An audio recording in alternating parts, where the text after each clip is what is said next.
My mother declared that our standards were too high for your budget eatery. Right after I shelled out $8,600 for their 35th anniversary celebration. My father chimed in, triple the funds and we might show up. I nodded and said, "You're completely correct." The next morning, I ensured she'd never have to compromise her refined taste again by canceling the booking. Her attitude shifted when she learned who I am. Seth, 30, the eldest sibling, the one who drives everyone, tracks their clothing sizes and food sensitivities, and still gets the blame when things go wrong. I'm the one they hand the bill to because you're smart with finances, which is my mom's subtle way of saying, you'll cover it and keep the peace. I work in data analysis, nothing glamorous. I live in a modest apartment above a bakery, jog after dark with a headlamp, and file my receipts in labeled folders like a curated archive of poor choices. My younger brother, Nate, 27, is the family favorite. He's charming at gatherings, shares workout photos with motivational captions, and somehow always needs cash for fuel by the 28th.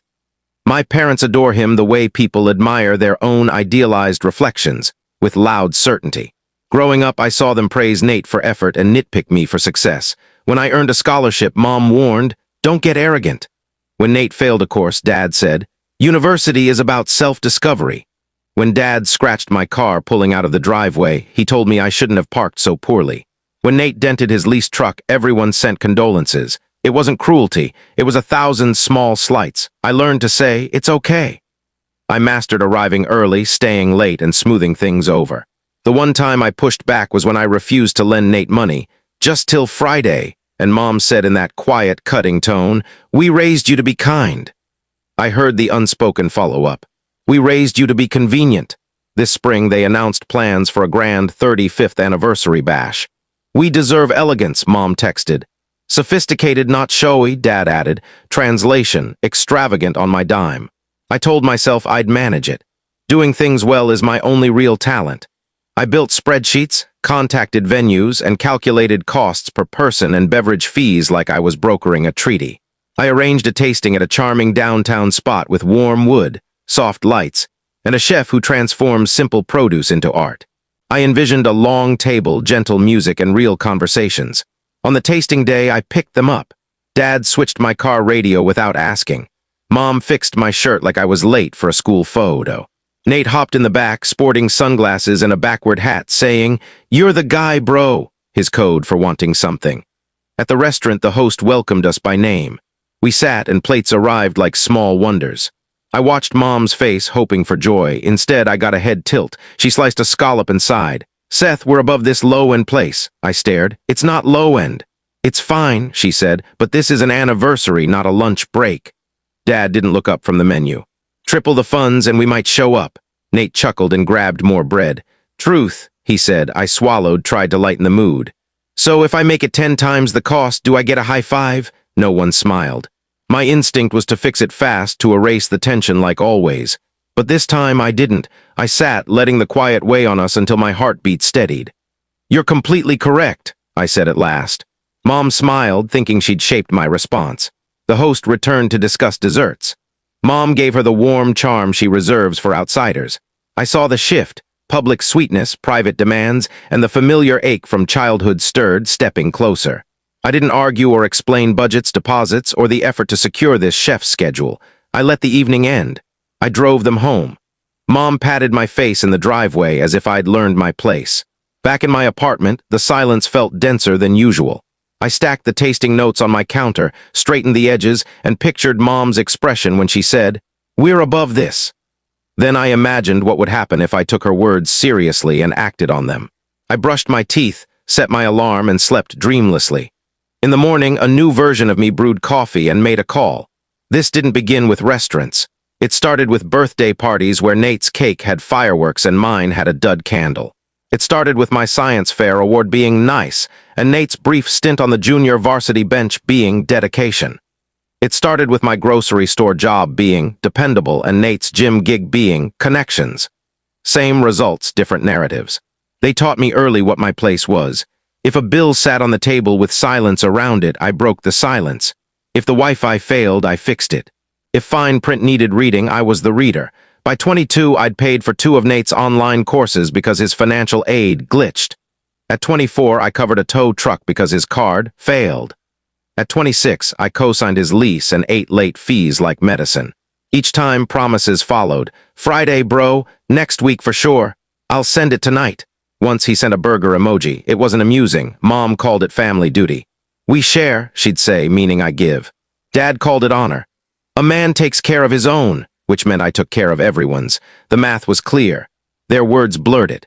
By 28, I had savings, not from wealth, but from skipping nights out, packing lunches, and wearing shoes until the souls whispered goodbye. When I bought a used car outright, Mom said, "So sensible," then asked if I could cover Nate's car repairs. I said no, and she looked like I'd betrayed her principles. When they planned the anniversary, it came wrapped in nostalgia and expectation. 35 years is a milestone, Dad said. We want everyone together, Mom added. Want carried a cost. I said I'd organize it because I'd learned taking charge early beats being assigned later. I set a practical budget. I crunched numbers, venue fees, per-person costs, taxes, gratuity. I accounted for Mom's last-minute guest additions to boost her social image. I chose the downtown spot because it's genuinely special. Local farmers know the chef. The wine list describes flavors like citrus glow, not pretentious. The host was gracious, warning me weekends book months ahead. I placed a $8,600 deposit to secure a Saturday, painful but within my plan. It felt mature. I thought naively that a grand gesture would rewrite how my family sees me. It never does, I know this, yet I try. Then came the tasting, the scallop, the sigh, the words that linger like tarnish. Post-tasting, Mom lit up the family group chat like a billboard. The tasting was okay, but we need something more upscale. She sent photos of a venue with ice sculptures shaped like doves. This is refined, she wrote. Seth will arrange it. I typed and erased 3 responses. I reviewed the numbers. Her venue started at $400 per guest, excluding drinks. Late fees applied if the party ran past 10 p.m., which my family always does, performing loudest when others are weary. The $8,600 deposit was non-refundable within 14 days. We were at day 13. I called Mom. We have a booking, I said. I paid the deposit. Paid, she said, as if money were a foreign concept. We haven't agreed. I did, I said. It's within budget, she laughed. Sweetheart, budgets shift. An anniversary should feel like a triumph. Dad joined on speaker. Triple the funds and we might show up, Nate piped in. I got a suit tailored, so don't mess this up. I closed my eyes. Can we discuss who's paying? Silence. Then Mom. It's crass to haggle over family celebrations. What's crass, I said, is treating my money like it's everyone's. A pause. Her voice softened, the tone she uses for sharp words. I'm concerned about you, Seth. You cling to money so tightly, it's unhealthy. After the call, texts trickled in. Aunt Mia, your mom says you're overcomplicating things. Cousin Julia, can my partner come? He's a big eater, lol. Grandma's aide. Your mom wants you to hire a violinist. She said you know what's tasteful. The next day, Mom called with a new vision. Your dad found a venue, by the water, very upscale. We don't live near upscale waters. You get the idea. What's the cost? Don't be difficult. If it's over triple, I can't. You can, she said, not harshly. You just don't want to. Dad sent a fist bump emoji. Nate sent a gif of cash flying. Vibes, bro. I looked at my spreadsheet, my walls, my steady life of routine. I thought of the times I'd paid and sat unnoticed while everyone praised Mom's elegance. I recalled last Christmas when I bought gifts for 9 and received a thermos with Mom saying, "You love tea." I thought of the year I fixed their roof post-storm and Dad said, "About time." The pattern is blatant. The lure is always love, pride, family. The trap is money, time, obedience. Beneath it all is Mom's warning when I set a limit. Don't make this messy. They make it messy. I clean it. Lying in bed, I recalculated and felt an odd calm. If I believed Mom that we were too good for my choice, then I'd ensure she never had to settle again. I set my alarm for 7:30, silenced my phone, and slept. I woke early, made coffee, watched the steam fade, and called the restaurant. Hi, I said to the host. This is Seth. I reserved the 35th anniversary for the 14th. I need to cancel. She was kind, which stung. I understand. Your deposit is 80% refundable if we rebook the date, which we often do. I'll try. I thanked her too much. I hung up dizzy like I'd stepped off a curb and hadn't landed. Then I wrote a message. Brief, clear. Not a lecture, sent to the family chat at 8:04 a.m. morning. I canceled the booking. If you want another venue, you'll need to reserve and pay for it. I'll come if it fits my budget and my limits. The chat pinged, then went silent. I got ready for work. At 8:19, Mom called. I let it ring. Dad at 8:21, Nate. Mom again, the chat erupted. Mom, what did you do? Dad, this isn't family. Nate, bro, we got suits. I typed, you're adults. Book your own event? Mom, you promised to handle it. Me, I handled it by stepping back. A pause as they picked their approach, anger, guilt, or pity. Guilt one, Mom, I'm humiliated, we told people. Me, tell them something else. Dad, you're upsetting your mother. Me, I'm not causing anything. I'm choosing not to pay. Nate, you're being small. Me, I'm being precise. At 9:02, Mom texted privately. I don't know who you've become. I drafted and deleted, then wrote, someone who won't pay to be disrespected. No response. At 9:30, Aunt Mia called. I answered. She's quieter than the rest. Honey, she said, your mom's unraveling. She'll hear you out if you... I know, I said. She's had 30 years of this. Silence. You sound changed, she said. I am. At noon, Mom appeared at my workplace, a rare move. She called from the lobby, voice sharp like she uses with staff. Come down. We sat by a window. She wore her pearls, her armor for looking rational. Seth, she said, this is beneath you. Setting a limit, shaming us. I canceled something I funded. You're hurting us. This isn't about hurting, I said. It's about ending a cycle. Her lips tightened. Ending what? A lifetime of you deciding what I owe, she leaned forward. You're not the victim. I'm not, I said calmly. I'm the bookkeeper. And the books are closed. She reached for my hand. I pulled back softly. Mom, I said, you called a place I admire cheap after I paid for it. Dad demanded triple. Nate mocked me. Then you expected me to agree and pay more. That's not love, that's accounting. You're distorting things. I'm clarifying them. Think of what people will say. They'll say what you tell them. They always do. She stared, waiting for the old me, the one who folds under pressure. When I didn't, she chose anger. You're heartless, she said. You always were. I've been steady, I said, and I'm fine with you thinking otherwise, she stood. We raised a selfish boy, I nodded. And he's finally okay with you believing that? She walked out, pearls gleaming, shoulders rigid. I felt like a wall in my chest had crumbled, letting light in. That night, I turned my phone over, cooked noodles, and ate at my small table, the building's hum around me. The silence wasn't oppressive. It was my choice. By morning, I had 27 missed calls, 16 voicemails, 41 texts. The numbers looked theatrical. I brewed coffee, started the kettle for its soft noise, and checked the chat. Dad, we switched to the Harbor Club. Mom, please send their deposit.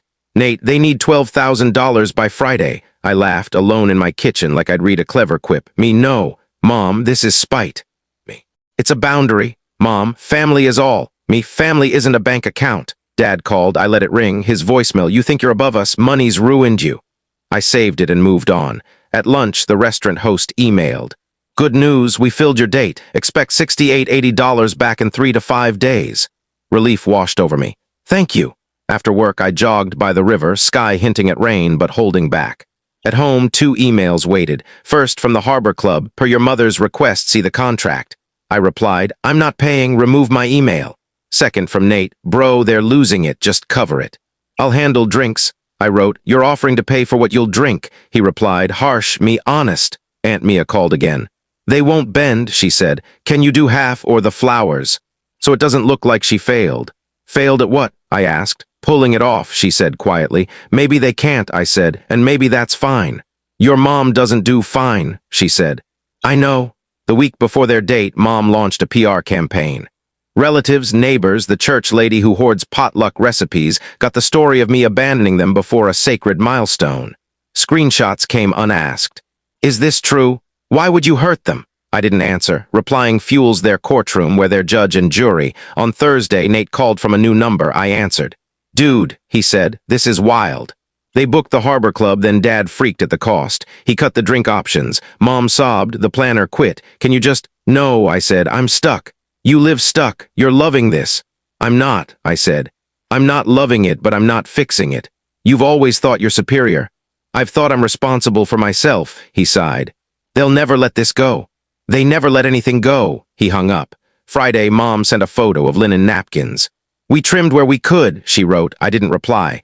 Saturday morning, the restaurant host messaged. A couple used your menu for their wedding last night. The bride loved the mushroom risotto. I grinned until my face ached. My money had done good elsewhere. It wasn't gone. It had found a new purpose. At 5 p.m., I wore a blue shirt and walked to a small local spot. Not the downtown one. A quieter place, perfect roles, a server who calls everyone friend with no agenda. I sat at the bar, ordered the special, and watched soccer with two strangers who debated lightly about nothing. It felt like celebrating something nameless. During dessert, Aunt Mia called. I answered. "So," she asked, weary. "How's it going?" "Smaller," she said. "They moved it to the church basement last minute. Potluck style. Your mom says it's cozy by choice. Your dad's subdued." "I'm sorry," I said, meaning it. "You could drop by," she said. "I sent a card," I said. "I said what I needed." "You're really done with them, aren't you?" "No," I said. "I'm done with this version of them." She sighed. "I get it," she said, and I believed her. Sunday brought a flood of texts. "Mom." A photo of them by a creased gold backdrop. "It was beautiful," she wrote. "We managed without you." Me, "Good." 10 minutes later, "People missed you." Me, "They can schedule time." No reply. The next week the noise faded like a storm out of objects to shatter. I still got barbs, "Hope you're happy," from Dad. "We served store-bought cake," from Mom. "I sent you $22 for napkins," from Nate, sarcasm or a bad joke unclear. I didn't respond. Instead, I filled my life. I learned to cook a proper frittata. I kept a plant alive. I joined a trivia night and met two people who didn't demand I prove my worth. I returned to the downtown restaurant for a regular Tuesday meal, sat with a novel, and thanked the server like I used to apologize for existing in a nice place. I tipped generously because kindness should land somewhere. A month later, Mom texted, "Sunday dinner, 5 p.m., no question." Me, "I won't make it." "Mom, we're trying." Me, "Try by owning what happened." "Mom, you canceled our celebration." Me, "You called my effort cheap and demanded more." 3 dots, then nothing. 2 weeks later, Dad called. "I want to get it," he said, voice rough. "Okay," I said. "Do you hate us?" "I don't." He paused. "You're punishing us?" "I'm guarding myself," he scoffed. "Same thing." "It's not." Silence. "I don't know how to do this," he said. "Say thank you sometimes," I said. "Say you were wrong. Say you'll cover your own desires." "Start there," he cleared his throat. "Your mom won't like that." "I know. I'll consider it. That's a start." After we hung up, I watched streetlights flicker on in sequence. A couple bickered below, then laughed, walking off arm in arm. The bakery shut. The baker waved, as he does, whether I wave first or not. That night I slept like I'd once dreamed of sleeping. No rehearsing arguments, no spreadsheets heavy on my chest, no urge to be useful to be loved. People think the lesson is drastic. Cut them off, vanish, burn the bridge. That's not it. The bridge remains. It just has a fee now, and the fee is simple: respect. I didn't cancel their party to prove a point. I canceled it because I paid for scorn and was asked to pay again. I won't anymore. Money isn't love, but money shows love's shape. Mine was a balance sheet with my name alone. Here's what shifted and what didn't. Mom still believes the world should match her taste. She sends photos of table settings like it's her job. But twice she's asked, "Does this fit your budget?" before assuming I'll pay. The second time she added, "We can adjust." Progress in small steps. Dad still prides himself on being unbothered until he's bothered. But last week post-dentist he said, "Thanks for the ride." Then almost choking, "I value you." I said, "You're welcome." We both ignored the lump in our throats. Nate's still a whirlwind with a phone. Friday is still a word, not a promise, but he stopped asking me to co-sign. He sends gifts now. Some are funny. Me, I dine at places Mom would call decent, and I call great. I invite friends, split bills, and no one wields gratitude as a blade. I tip the barista who knows my name without using it to claim me. I keep a budget line labeled "No" to remind myself it's affordable. The short version: I used to think peace meant keeping others comfortable. Now I know peace is the space you claim by not funding your own erasure. I don't owe an apology for refusing to bankroll my own disrespect. I owe myself steadiness. So when someone calls my gift cheap and demands triple, I say, "You're completely correct." And I let them learn what correct costs when I don't cover it. This isn't vengeance, it's resolution. I said it once in a lobby, my mother staring like I'd broken something precious. I'll keep saying it, to myself if no one else. I won't stop showing up. I'll just arrive as a person, not a wallet on legs. I won't punish, I'll price. I won't chase, I'll choose. And I won't let them teach me again that love is measured by what I'm willing to lose. I'm done lowering my standards to match their entitlement. If that means fewer gold foil invites and more Tuesday nights at a bar with warm bread and a server who says, "Friend," I can live with that. I live because of that.